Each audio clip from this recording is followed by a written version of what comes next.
Hello friends, આજે આપણે બનાવીશું બ્રેડનો નવો નાસ્તો જે ફક્ત 5 જ મિનિટમાં બની જાય છે અને એનું નામ છે દહીં ટોસ્ટ, જેને બનાવવું ખૂબ જ ઇઝી છે.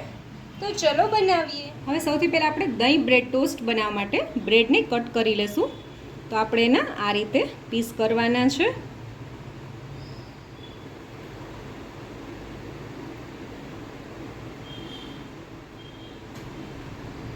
આપણે એના ટોટલ 8 પીસ કરશું બ્રેડના.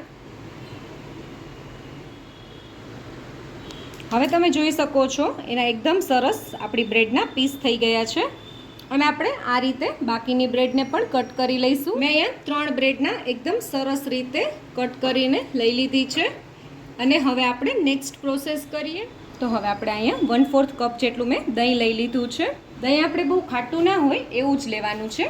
હવે એની સાથે મેં અહીંયા 3 ટેબલ સ્પૂન જેટલો ચણાનો લોટ લઈ લીધો છે. હવે આપણે એમાં સ્વાદ અનુસાર મીઠું એડ કરશું. 1 ટીસ્પૂન જેટલું શેકેલું જીરું એડ કરશું. 1/2 ટીસ્પૂન જેટલા ચીલી ફ્લેક્સ એડ કરશું. 1 ટીસ્પૂન જેટલો ઓરેગાનો એડ કરશું. આપણે લાસ્ટમાં આપણે 1 ટીસ્પૂન જેટલું કશ્મીરી લાલ મરચું એડ કરશું અને હવે આપણે બધું સરસ રીતે મિક્સ કરી લેશું. તો મેં અહીંયા થોડું પાણી લઈ લીધું છે કેમ કે મારું દહીં થોડું ખાટું હતું એટલે મેં અહીંયા પાણીનો યુઝ કર્યો છે. પણ જો તમારું દહીં મોડું હોય તો તમે છાશ લેશો તો બી ચાલશે. આપણે આની થોડી જ લિક્વિડી પેસ્ટ કરવાની છે, એકદમ લિક્વિડી પેસ્ટ નથી કરવાની કેમ કે આપણે આનાથી બ્રેડને કોટ કરવાની છે. આપણા ચણાના લોટનું જે બેટર આપણે બનાવ્યું છે એ રેડી થઈ ગયું છે અને આપણે આટલું પતલું બનાવવાનું છે, એકદમ પતલું નથી બનાવવાનું. અને હવે આપણે નેક્સ્ટ પ્રોસેસ કરીએ. તો હવે આપણે અહીંયા એક પેન લઈ લીધું છે. તમે ફ્રાય પેન પણ લઈ શકો છો, પણ મેં આ રીતનું પેન લીધું છે. હવે આપણે એમાં 2 ટીસ્પૂન જેટલું તેલ લેશું, આપણે વધુ નથી લેવાનું. તો હવે આપણે તેલમાં 1 ટીસ્પૂન જેટલી રાઈ એડ કરવાની. તેલને એકદમ સરસ કડાઈમાં સ્પ્રેડ કરી દેવાનું છે. આ રીતે આપણું તેલ ગરમ થાય છે ત્યાં સુધીમાં આપણે જે બેટર બનાવ્યું છે ચણાના લોટનું એમાં થોડી ઝીણી સમારેલી કોથમીર એડ કરી દેશું અને મિક્સ કરી લેશું. તેલ સરસ ગરમ થઈ ગયું છે. આ સમયે આપણે થોડા લીમડાના પાન અને થોડી હિંગ એડ કરી દેશું અને એને 1 મિનિટ સુધી આવી જ રીતે થવા દેશું. ચણાના લોટના બેટરમાં સરસ બ્રેડને આવી રીતે ડીપ કરીને તેલમાં મૂકી દઈશું.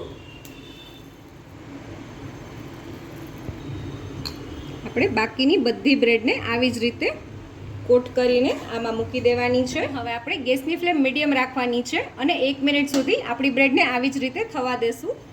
1 મિનિટ જેવો સમય થઈ ગયો છે. હવે આપણે બ્રેડને પલટાવી દઈએ. તો તમે જોઈ શકો છો આપણી બ્રેડ એકદમ સરસ એક સાઈડથી ચડી ગઈ છે અને બાકીની બ્રેડને પણ આપણે પલટાવી દઈશું. અને હવે આપણે બીજી સાઈડ પણ બ્રેડને 1 થી 2 મિનિટ સુધી સરસ રીતે થવા દેશું.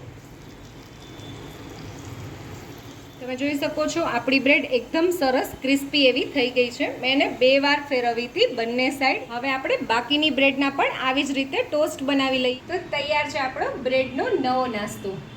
જો તમને મારો આ વિડીયો ગમ્યો હોય તો મારા વિડીયોને લાઈક કરજો, શેર કરજો અને મારી ચેનલ કુકિંગ વિથ ઉમા પુરોહિતને સબસ્ક્રાઈબ કરજો, જેથી કરીને આવા નવા વિડીયો હું તમારી સાથે શેર કરી શકું.